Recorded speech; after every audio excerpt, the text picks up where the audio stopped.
Votre attention s'il vous plaît. Cet élément est en français. Contactez-nous pour savoir s'il est aussi disponible en la langue de votre préférence. Veuillez aussi noter qu'il est en audio uniquement, dépourvu de ce fait d'image originaire. À présent, nous vous convions à suivre, depuis christequality.com et evangileeternel.com, la rubrique Bible mot à mot, ou l'explication prophétique de toute la Bible, livre par livre, chapitre par chapitre, verset par verset, mot à mot. Elle est présentée aujourd'hui par le Dr Alain Zuzi Condé, ministre de l'Évangile éternel. Tous les enseignements du Dr Alain Zuzi Condé sont disponibles sur christequality.com/alaincondé.html. Bonne édification au nom de notre commun Seigneur et Dieu Jésus-Christ. Amen. Que le Seigneur Jésus-Christ vous bénisse. Nous sommes toujours dans la Bible mot à mot et précisément les évangiles comparés. Nous allons toucher Matthieu chapitre 11 par la grâce de Dieu. Sans plus tarder, nous lisons. Matthieu chapitre 11, nous commençons par le verset 1er. Lorsque Jésus eut achevé de donner ses instructions à ses 12 disciples, il partit de là pour enseigner et prêcher dans les villes du pays. Jean, ayant entendu parler dans sa prison des œuvres du Christ, lui fit dire par ses disciples: est-il celui qui doit venir, ou devons-nous en attendre un autre? Jésus leur répondit: allez rapporter à Jean ce que vous entendez et ce que vous voyez. Les aveugles voient, les boiteux marchent, les lépreux sont purifiés, les sourds entendent, les morts ressuscitent, et la bonne nouvelle est annoncée aux pauvres. Heureux celui pour qui je ne serai pas une occasion de chute. Ok, on prend d'abord cette portion. Dernièrement, nous avons parlé de Jésus qui a envoyé ses disciples. Et il ne peut envoyer sans pour autant les instruire et les donner aussi un pouvoir. De la même manière qu'Élisée envoya son serviteur Géasi, il lui a donné un bâton. Et Jésus aussi ne peut envoyer ce serviteur si premièrement il ne leur donne pas son bâton qui est son pouvoir. Mais remarquez ce que nous venons de lire. On voit Jean-Baptiste dans la prison.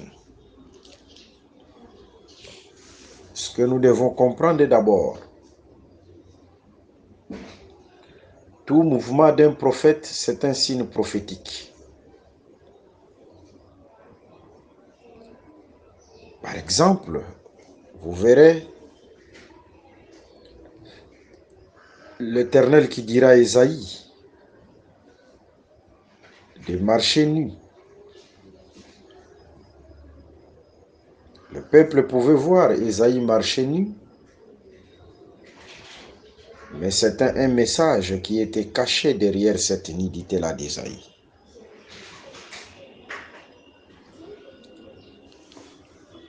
De la même manière,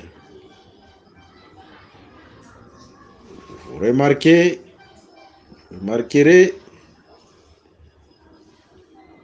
Jean-Baptiste dans la prison. Ce n'est pas un hasard, c'est un signe prophétique.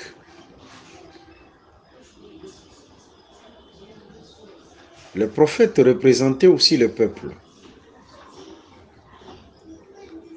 Vous voyez?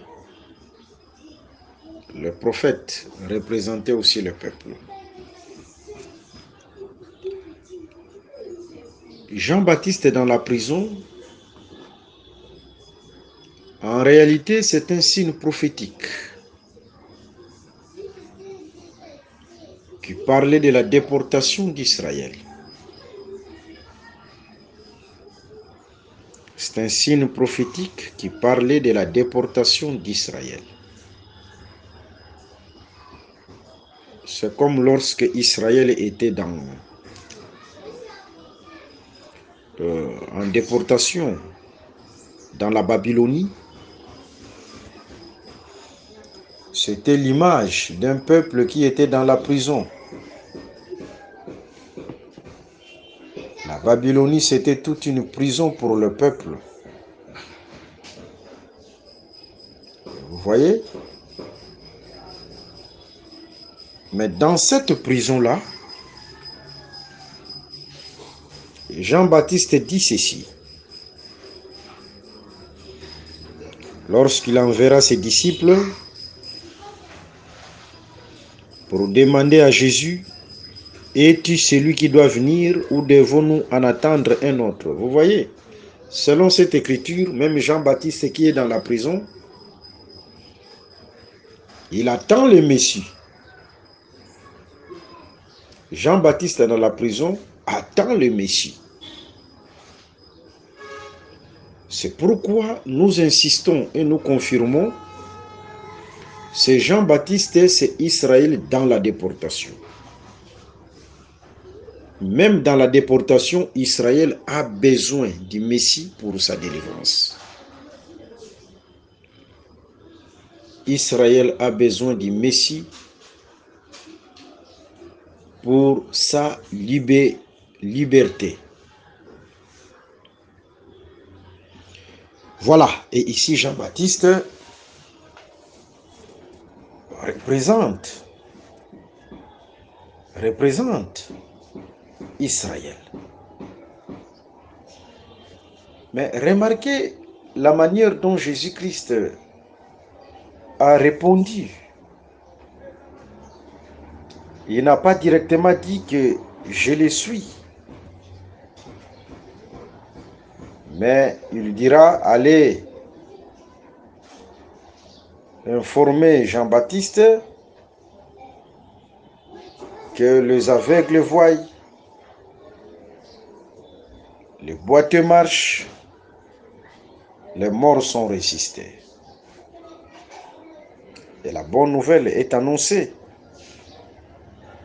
aux pauvres. Vous voyez, cette réponse de Jésus, c'est en rapport avec les Écritures. Premièrement, lorsque Israël était dans la prison, là je suis en Égypte, on devait, Dieu lui a envoyé un messager, un sauveur dans l'ombre, c'est Moïse. Moïse était aussi comme l'image du Messie dans l'ombre. Et Dieu ne pouvait envoyer ce Moïse-là sans signe. Il lui a doté des signes, de miracles et de prodiges pour délivrer le peuple. C'est pourquoi Jésus devait aborder devait répondre ainsi. Et Jean-Baptiste était un prophète. Directement, il a compris que celui-ci, c'est le messager qui devait venir pour libérer le peuple dans la prison. Parce que libérer le peuple dans la prison, par exemple Israël en Égypte, il fallait que le miracle, le prodige et les signes accompagnent Moïse. Là, c'est un. Mais deuxièmement, si vous prenez Ésaïe chapitre 35, le verset 4 à 5, là, vous allez comprendre avec moi que l'Éternel Dieu donne la promesse à Israël concernant ceux qui ont le cœur brisé. Allez dire à ceux qui ont le cœur brisé, ceux qui sont tourmentés, ils sont aussi semblables à ceux qui sont dans la prison. Ésaïe chapitre 35, le verset 4. Dites à ceux qui ont le cœur troublé, prenez courage, ne craignez point. Voici votre Dieu, la vengeance viendra. La rétribution de Dieu, il viendra lui-même et vous sauvera. Alors s'ouvriront les yeux des aveugles, s'ouvriront les oreilles des sourds, alors le boiteux sautera comme un cerf, et la langue du muet éclatera de joie. Voilà, c'est merveilleux. C'est-à-dire, la réponse de Jésus, c'est la répétition aussi de cette écriture. Vous voyez? Ici, ce n'est plus le prophète, ce n'est plus Moïse qui vient pour délivrer, mais ici, le véritable Moïse, c'est Dieu lui-même qui vient faire sortir dans la prison. Dieu devait descendre comme le sauveur pour sauver. Et le miracle devait l'accompagner. De la même manière, les signes ont accompagné Moïse. Les Juifs, les Israélites avaient cette écriture. Vous voyez, Jean connaissait bien cette écriture. Par la réponse de Jésus, Jean a compris que celui-ci, c'est Dieu qui a pris la forme humaine pour sauver, selon Ésaïe chapitre 35, parce que Dieu devait prendre la forme humaine, venir habiter avec les hommes et sauver. Mais il y avait des signes qui devaient l'accompagner. Et c'est ça au juste la répétition ou la réponse de Jésus. C'était la répétition de Ésaïe chapitre 35. Que le Seigneur Jésus-Christ vous bénisse. Nous continuons la lecture. Le verset 7. Comme il s'en allait, Jésus se mit à dire à la foule au sujet des gens, qu'êtes-vous allés voir au désert? Un roseau agité par le vent? Mais qu'êtes-vous allés voir? Un homme vêtu d'habits précieux? Voici ceux qui portent des habits précieux sont dans les maisons des rois. Qu'êtes-vous donc allés voir? Un prophète? Oui, vous dis-je, et plus qu'un prophète. Car c'est celui dont il est écrit, voici j'envoie mon messager devant ta face, pour préparer ton chemin devant toi. Je vous le dis en vérité, parmi ceux qui sont nés des femmes, il n'en a point paru de plus grand que Jean-Baptiste. Cependant, le plus petit dans les royaumes des cieux est plus grand que lui. Ok, on peut se limiter là. Ici, Jésus est en train de louer Jean-Baptiste. Parce que ce que nous devons comprendre, que Dieu loue aussi ses serviteurs. Dieu loue ses serviteurs. Il y a des fois que Dieu loue ses serviteurs. Même si vous allez dans le livre de Job, Job chapitre 1er, Job chapitre 2e. Job était injuste. Mais Dieu était en train de louer Job devant les diables, devant Satan. D'où vient-il Satan? Satan répond de parcourir la terre. Parcourir ici, c'est dominer.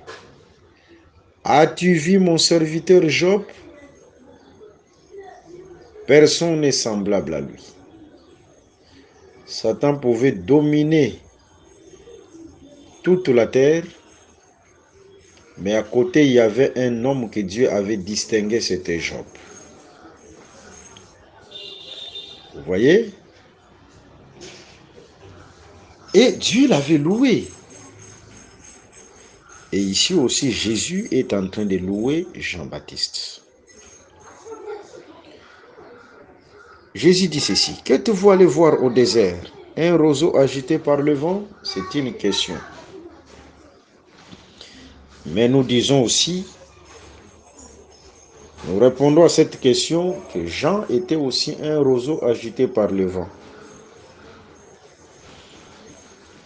Si vous prenez 1 Roi chapitre 18, le verset 12. Là, on nous parle du serviteur d'Akab, Abdias, qui s'est croisé avec Élie. Élie dira à Abdias: va informer ton maître que tu as vu Élie, c'est-à-dire tu m'as vu. Abdias dira ou répondra à Élie: mais tu cherches ma mort. Tu cherches ma mort parce que lorsque je vais informer le roi et on viendra te chercher, tu ne seras pas là parce que l'Esprit du Seigneur t'agitera. Vous voyez, Élie était un homme agité par l'Esprit du Seigneur. L'Esprit du Seigneur, c'est le vent qui agite les roseaux qui est le prophète. En réalité, le prophète, c'est un roseau. Vous voyez? Agité par le vent qui est l'Esprit du Seigneur. Le prophète avait l'Esprit du Seigneur. Voilà. Tout ce n'est pas un hasard. Même Moïse devait avoir pour demeure le roseau. Nous allons donner les détails quand nous allons parler sur le premier nom de Moïse. Le premier nom de Moïse. Moïse a été posé parmi les roseaux. Parmi les roseaux. Vous voyez, parce que les roseaux, ce sont les prophètes qui portent Moïse. Les prophètes qui portent Jésus. Moïse est porté, entouré par les roseaux, par le prophète. En d'autres termes, tu ne peux pas arriver là où il y a Moïse si premièrement, tu ne passes pas par les roseaux, tu ne passes pas par les prophètes. Il faut d'abord passer par les prophètes avant d'arriver là où il y a les fils, là où il y a Moïse. Et ce fils-là était dans un coffre, c'est-à-dire c'est Dieu qui a pris corps. Mais pour y arriver, il faut d'abord passer par les prophètes. Que le Seigneur Jésus-Christ vous bénisse. Mais qu'êtes-vous allé voir? Un homme vêtu d'habits précieux? Voici ceux qui portent des habits précieux sont dans les maisons des rois. Selon cette écriture, seuls ceux qui portent les habits précieux sont dans les maisons des rois. Tu ne peux pas entrer dans la maison du roi si tu n'as pas l'habit précieux. Vous voyez? Oh, c'est merveilleux. C'est pourquoi si vous prenez 1 Samuel chapitre 8, le verset 6 à 7, 1 Samuel 8, le verset 6 à 7, le roi d'Israël, c'est l'Éternel. Dieu, c'est le roi d'Israël. Ce roi-là avait une maison. Dieu, comme roi d'Israël, il avait une maison. Sa maison, c'était les tabernacles et sa maison, c'était les temples. Voyez? Raison pour laquelle ceux qui devaient y accéder, c'est-à-dire accéder dans cette maison, le sacrificateur, les souverains sacrificateurs, ils avaient des habits précis. Des habits. Si vous allez dans le livre de Lévitique chapitre 8, on devait concevoir, on devait coudre des habits spéciaux pour les sacrificateurs et pour les souverains sacrificateurs. Et c'était des habits précieux. C'est-à-dire, sans cet habit-là, le sacrificateur, soit la tunique de fin lin, le sacrificateur ne peut pas entrer dans le tabernacle. Sans le fin lin, soit le souverain sacrificateur ne peut pas entrer dans le tabernacle. Vous voyez, l'habit du souverain sacrificateur, l'habit du sacrificateur, c'était l'habit précieux pour entrer dans la maison du roi qui est l'Éternel. Voilà. Et ce que nous devons savoir aussi, sur le plan prophétique, le règne millénaire, dans le règne millénaire, le règne millénaire, c'est la maison du roi. Le règne millénaire, c'est la maison du roi. Ou en d'autres termes, le jardin d'Éden, c'est la maison du roi, parce que le jardin d'Éden planté par Dieu lui-même, c'est l'image de ce qui va se passer au règne millénaire. Mais Adam qui devait entrer dans le jardin d'Éden, il fallait que Dieu lui donne un habit semblable à Dieu. Dieu a donné à Adam un habit semblable à lui.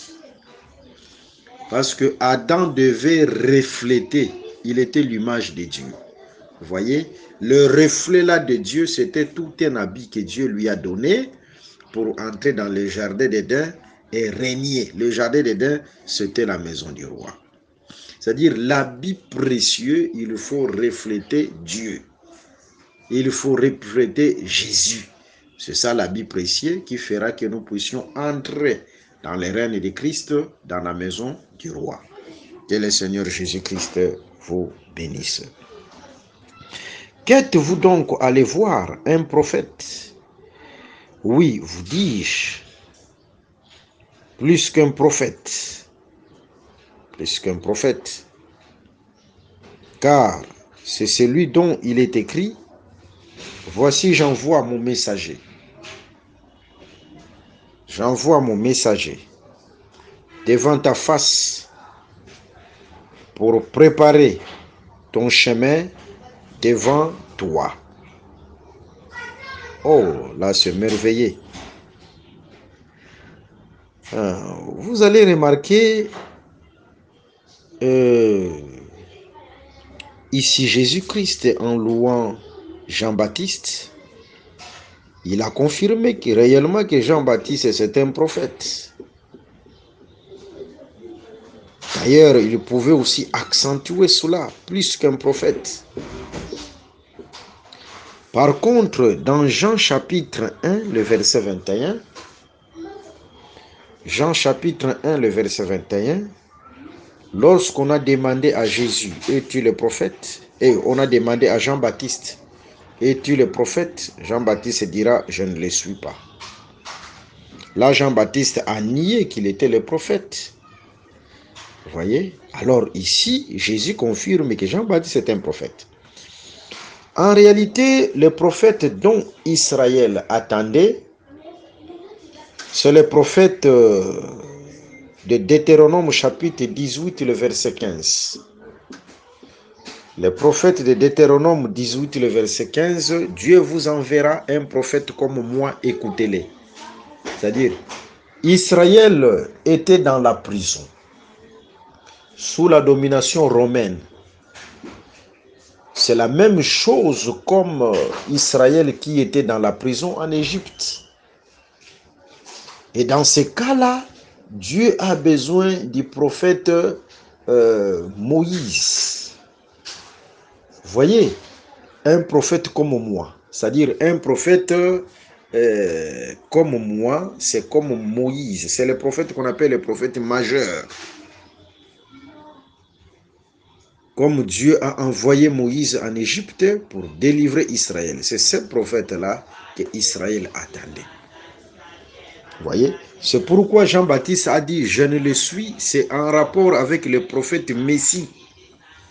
Le prophète Messie comme Moïse, c'est-à-dire c'est lui qui vient délivrer le peuple, apporter la délivrance. Comme Moïse est allé en Égypte pour délivrer le peuple. Là, Jean-Baptiste a dit, je ne le suis. Mais en réalité, Jean-Baptiste, c'est aussi un prophète. Que le Seigneur Jésus-Christ vous bénisse. Et Jésus dit, il a accentué plus qu'un prophète, car c'est celui dont il est écrit, voici j'envoie mon messager devant ta face pour préparer ton chemin devant toi. Je vous le dis en vérité, parmi ceux qui sont nés de femmes, il n'en a point paru de plus grand que Jean-Baptiste. Voyez, il y a d'autres prophètes qui ont parlé de Jean-Baptiste. Il y a d'autres prophètes qui ont parlé de Jean-Baptiste et de l'arrivée de Jean-Baptiste. Vous voyez pourquoi Jean-Baptiste, Jésus dira de lui, il dira de lui que parmi tous ceux qui sont nés de femmes, il n'en a point paru de plus que grand que Jean-Baptiste. C'est en rapport avec le service que Jean-Baptiste a fait. Vous voyez, c'est vrai, il y avait des prophètes. Mais ici, le service que Jean-Baptiste a fait, c'est le service de présenter les Messies au peuple. C'est le service de présenter les Messies au peuple. Vous voyez, c'est ça le service. Et ce service-là n'est pas donné à n'importe qui. Jean-Baptiste a trouvé grâce. Il a trouvé faveur. Parce que les prophètes ont désiré même voir l'arrivée de Jésus, voir Jésus. C'est ce que disent les Écritures. Mais ils n'ont pas eu ce privilège-là de voir Jésus.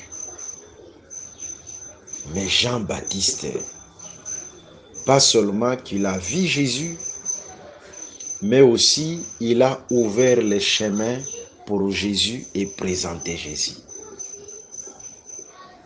Alors, par rapport au service qu'il a fait, ce service aussi l'a distingué à d'autres. Voyez, Jean-Baptiste, c'est la voix. La voix. Vous voyez, quand on parle de la voix, au commencement était la parole. Là, je suis dans Jean chapitre 1er. Au commencement était la voix.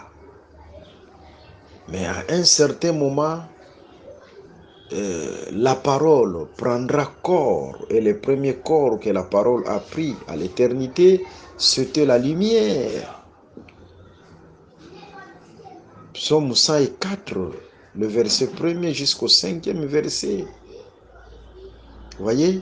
Maintenant, regardons, il y avait d'abord la voix, et après, la parole a pris corps. Ce corps-là, c'était la lumière. Maintenant, Dieu prend ce qui s'était passé dans l'éternité, il met ça dans les temps. Et dans les temps, celui qui qu'on place à la position de la voix, c'est Jean-Baptiste. Jean-Baptiste devient comme la voix qui devait précéder la lumière qui a pris corps. Jean chapitre 1. Jean-Baptiste, il était la voix. Raison pour laquelle Jésus-Christ devait les louer et devait les distinguer. Il était la voix. Mais sans oublier, quand on parle aussi de Jean-Baptiste, c'est toujours la continuité de la loi, la fin de la loi, le dernier prophète de la loi, comme la queue de la loi, c'est Jean-Baptiste. La tête, c'est Moïse lui-même, et la queue, c'est Jean-Baptiste. Que le Seigneur Jésus-Christ vous bénisse. Et pour toucher les serpents, on devait les toucher par la queue. Que le Seigneur vous bénisse. Ok. Cependant,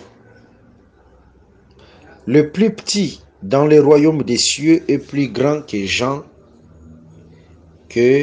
Jean-Baptiste. Le plus petit dans le royaume des cieux, c'est lui-même Jésus. Parce que Jésus dira, personne n'est monté au ciel si ce n'est le Fils de l'homme qui est au ciel. Jésus, il est la fois le plus petit, mais il est aussi grand. Vous voyez, c'est comme Joseph. Joseph, en lui, il y avait la portion de la grandeur. Parce que selon les promesses,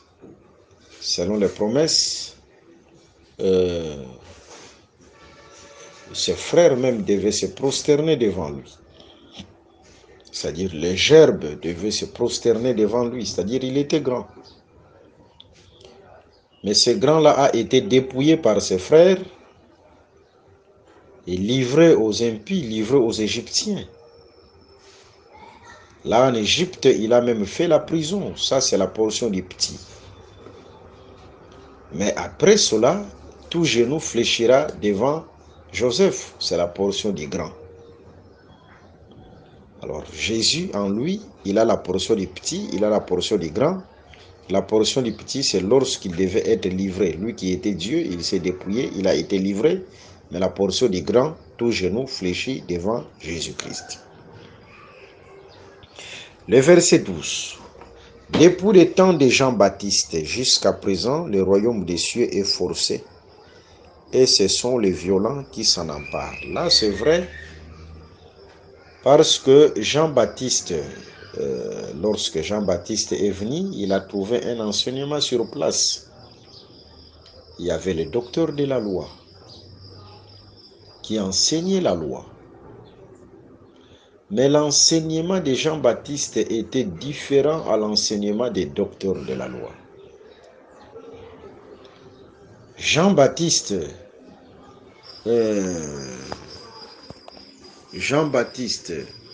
lui, il a introduit Jésus. Il dirigeait les regards de tous vers Jésus. Contrairement à l'enseignement des docteurs de la loi. C'est pourquoi, depuis le temps de Jean-Baptiste, jusqu'à même jusqu'au temps de Jésus,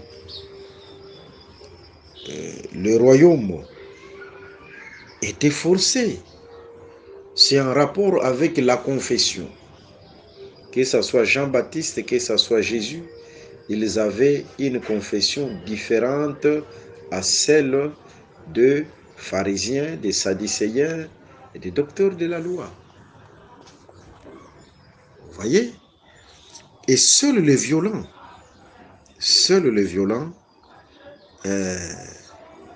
qui pouvait s'en emparer, c'est-à-dire s'emparer du royaume.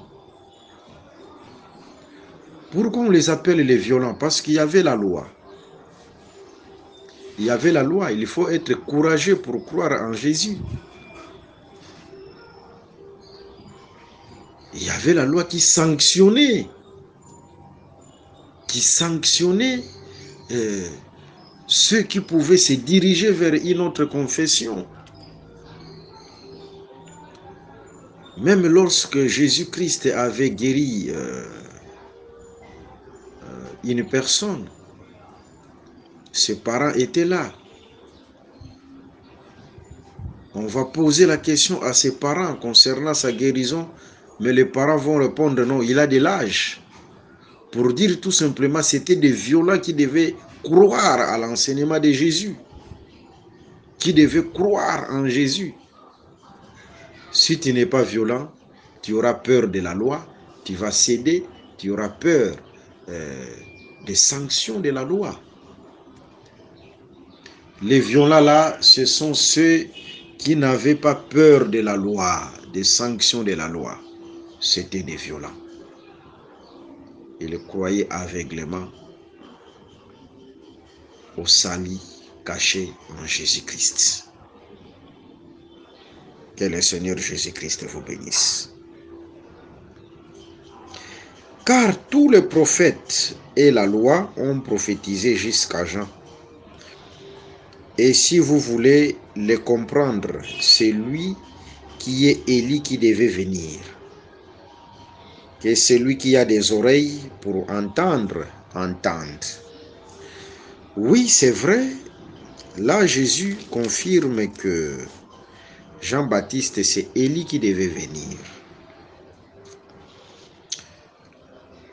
Lorsque Élie a été envoyé en Israël, là je suis dans l'ombre, 1 Roi chapitre 17, dans l'esprit d'Élie, il y a deux portions. Il y avait la portion de la fermeture du ciel et il y avait la portion de l'ouverture du ciel. Je suis dans Matthieu chapitre 17, le verset 11 à 12. Matthieu chapitre 17, le verset 11 à 12. Il répondit, il est vrai qu'Élie doit venir et rétablir toutes choses. Vous voyez, c'est dans le futur. Quand on dit Élie doit venir, c'est-à-dire Élie viendra, c'est dans le futur. Futur simple. Et rétablir toutes choses. C'est-à-dire le rétablissement, c'est dans le futur. Mais je vous dis qu'Élie est déjà venu. Élie est déjà venu, c'est-à-dire il y a Élie qui est venu et Élie qui va venir. Qui ne l'ont pas reconnu et qui l'ont traité comme ils ont voulu. Ça, c'est Jean-Baptiste. Jean-Baptiste, c'est Élie qui est venu. Mais Élie qui est venu n'est pas venu pour rétablir. Élie rétablira dans la prophétie, dans le futur. C'est-à-dire, Élie qui est venu, c'est la première portion d'Élie pour fermer les ciels. Jean-Baptiste, c'était la première portion d'Élie pour la fermeture du ciel. Par contre, Israël est en train d'attendre Élie qui va venir pour le rétablissement, bien sûr, après l'enlèvement de l'Église. Que le Seigneur Jésus-Christ vous bénisse abondamment. À qui comparerai-je cette génération? Elle ressemble à des enfants assis dans des places publiques et qui s'adressant à d'autres enfants, disant, nous vous avons joué de la flûte et vous n'avez pas dansé. Nous avons chanté des complaintes et vous ne vous êtes pas lamentés. Car Jean est venu, ne mangeant ni ne buvant, et ils disent, il a un démon. Le Fils de l'homme est venu, mangeant et buvant, Et ils disent, c'est un mangeur, un buveur, un ami des publicains et des gens de mauvaise vie, mais la sagesse a été justifiée par ses œuvres. Et la génération, cette génération, c'est la génération d'Israël, comparable aux enfants assis dans les lieux publics. Et il faut faire très attention. Quand on parle des lieux publics, je vous assure que c'est Israël dispersé parmi les nations. Dans les lieux publics, c'est Israël dispersé parmi les nations ou Israël dans la déportation. Remarquez, dans les Saintes Écritures,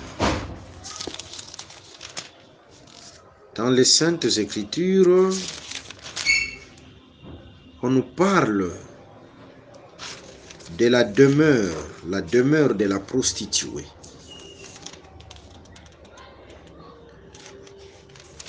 La demeure de la prostituée. Là, je suis dans le livre de Proverbes chapitre 7. Là, on nous parle de la femme étrangère. Regardons. Proverbes chapitre 7. Pour qu'elle t'ait le verset 4. Nous commençons par le verset 4. Dis à la sagesse, tu es ma sœur, et appelle l'intelligence ton ami pour qu'elle te préserve de la femme étrangère, de l'étrangère qui emploie des paroles doucereuses. J'étais à la fenêtre de ma maison et je regardais à travers mon treillis. J'aperçus parmi les stupides, je remarquai parmi les jeunes gens un garçon dépourvu de sens. Il passait dans la rue, près de l'angle où se tenait une de ces étrangères. Vous voyez? Ça, ce sont des lieux publics. La rue, au croisé des chemins, c'est là où se tient la femme étrangère. C'est un lieu public. Vous voyez? Et Israël, cette génération-là qui représente Israël dans le lieu public, cela veut dire tout simplement que Israël est dans la déportation. Vous voyez? Regardons, Jésus-Christ dira dans une parabole. On avait invité des gens à la fête.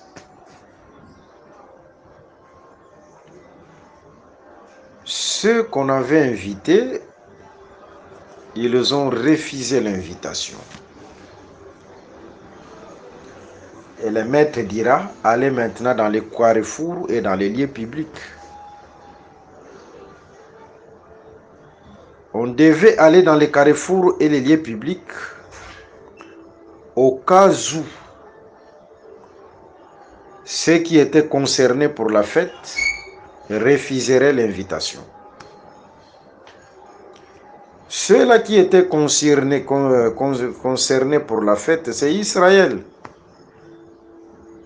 Lorsque eux ont refusé, ont rejeté l'invitation, et nous sommes entrés. Vous allez remarquer que nous, les nations, nous sommes représentés comme les carrefours, les lieux publics. On devait nous prendre dans les carrefours, dans les lieux publics.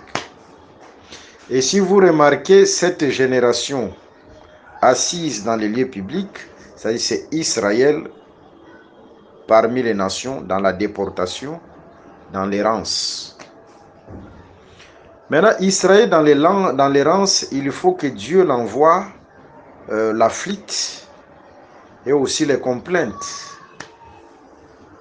Vous voyez, quand on parle de la flûte, c'est Dieu qui envoie pour lui les prophètes pour les délivrer. Pour les délivrer. Parce que la flûte, c'est un instrument à souffle. Avant que cet instrument puisse émettre les sons, il faut d'abord qu'on y souffle.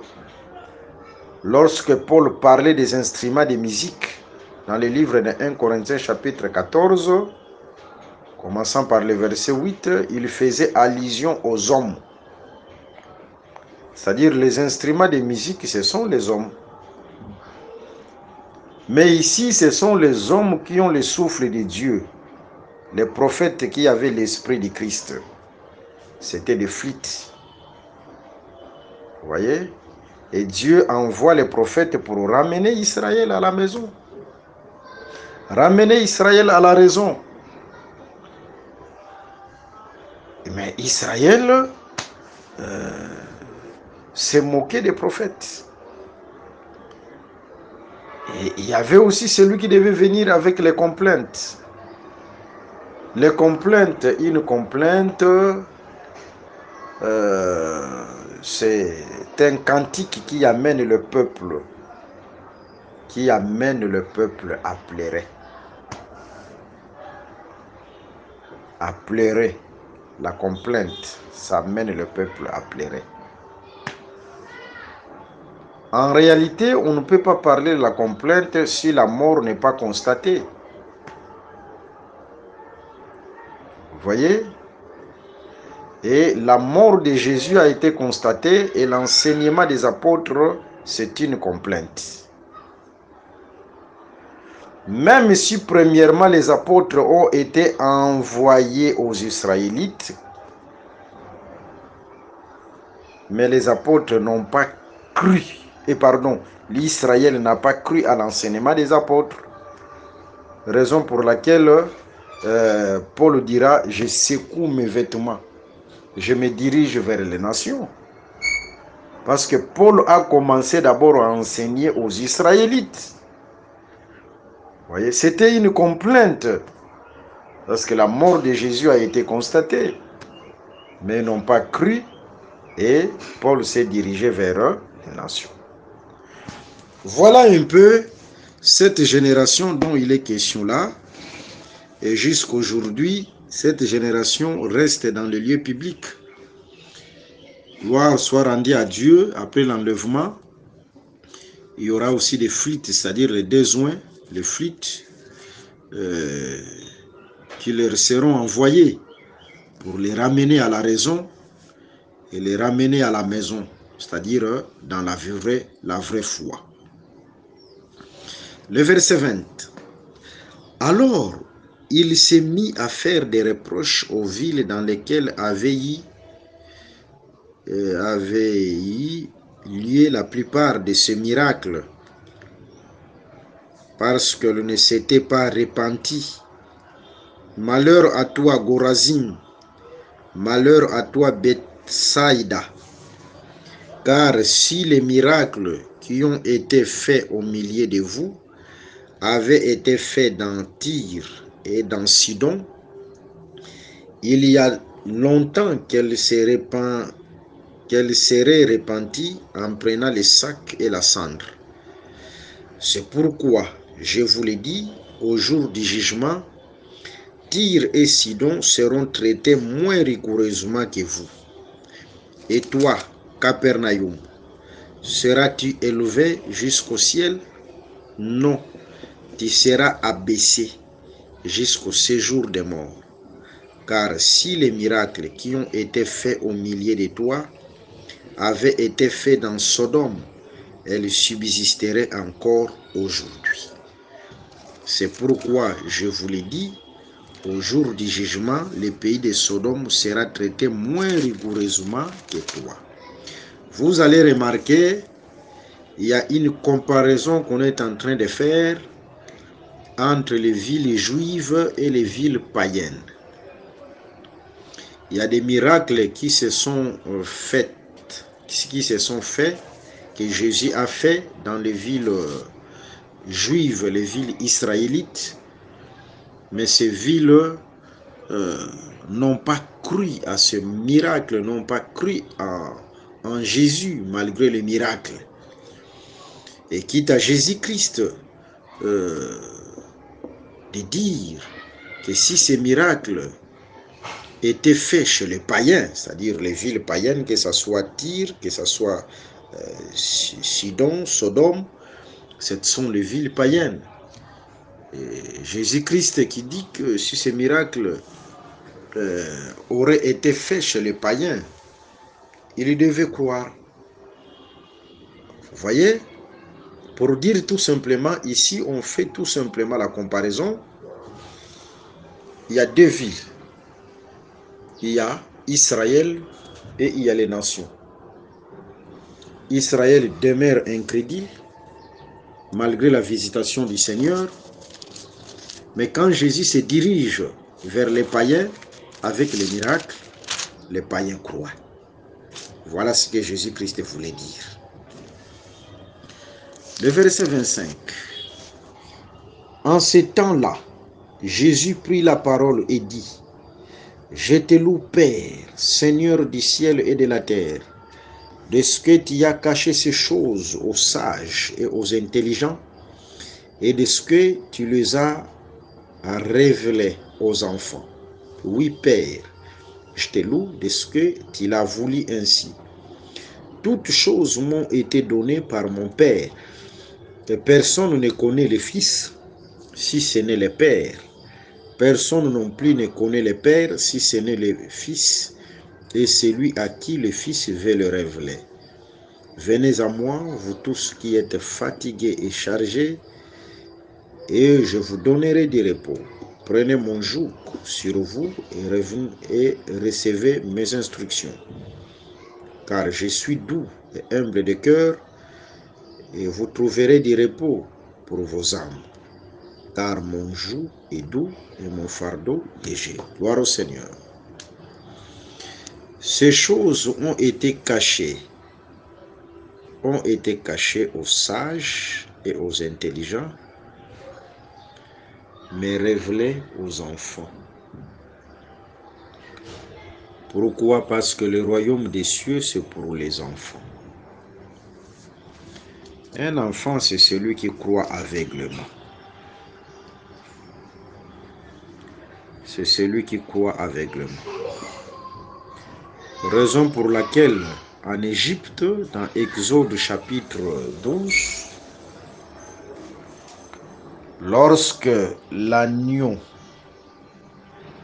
a été immolé, Dieu l'Éternel avait inauguré un nouveau calendrier. L'année a commencé par la mort de l'agneau. Même tous ceux qui étaient vieux là devaient devenir des enfants inanés. Ils sont entrés au désert pour posséder le pays de Canaan. Il fallait que le Seigneur puisse exterminer la génération là. Cette génération-là de vaillants. Seuls les enfants qui sont nés dans le désert sont ceux-là qui ont possédé les pays. Les royaumes, c'est pour les enfants. Les sages et les intelligents de ce monde. C'était comme Moïse. Moïse, il avait la sagesse égyptienne, l'intelligence égyptienne. Mais Dieu l'avait d'abord conduit au désert pour le laver de toute cette sagesse égyptienne. Et après, il se révélera à lui. Parfois, la sagesse du monde, l'intelligence du monde est contradictoire et est en contradiction avec la sagesse de Dieu. Vous remarquerez par exemple dans la sagesse,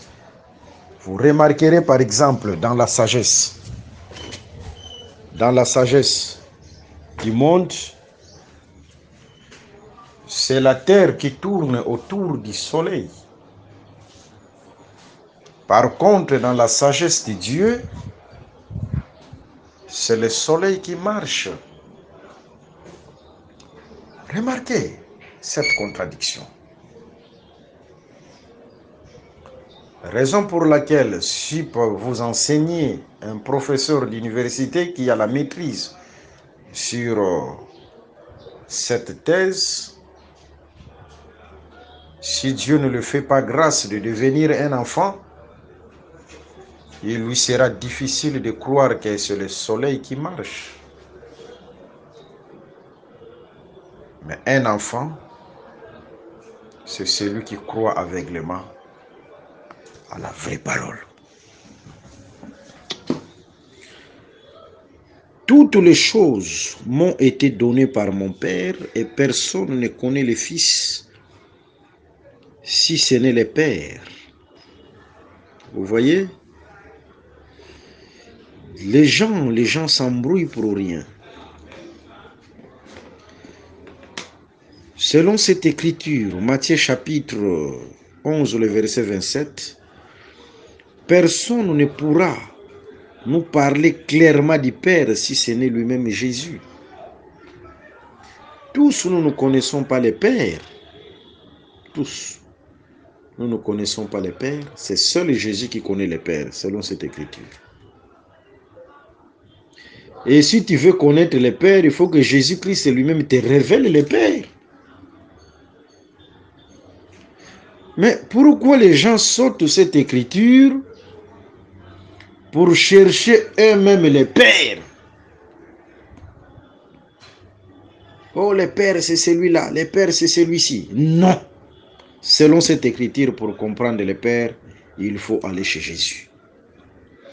Voilà pourquoi nous venons chez Jésus. Dans Jean chapitre 14, le verset 8 à 9. Jean chapitre 14, le verset 8 à 9. Philippe lui dit, Seigneur, montre-nous le Père et cela nous suffit. C'est ça la procédure. Tu ne peux pas aller chercher le Père ailleurs parce que celui qui connaît le Père, c'est seul Jésus. Matthieu 11, le verset 27. Jésus lui dit, il y a si longtemps que je suis avec vous et tu ne m'as pas connu, Philippe.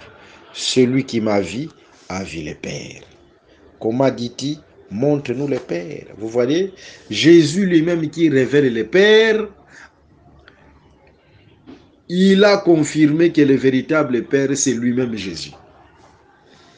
C'est-à-dire, comme c'est lui qui connaît le Père, il a confirmé que le véritable Père, c'est lui. Est-ce que vous devez comprendre quand Jésus parlait Père, Père, Père, Père, il parlait en parabole. Mais le véritable Père, c'était lui-même. Gloire au Seigneur. Venez à moi, vous tous qui êtes fatigués et chargés, et je vous donnerai du repos.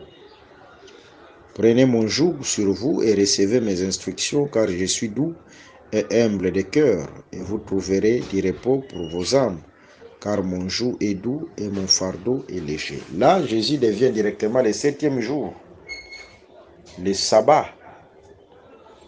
Les Israélites pouvaient travailler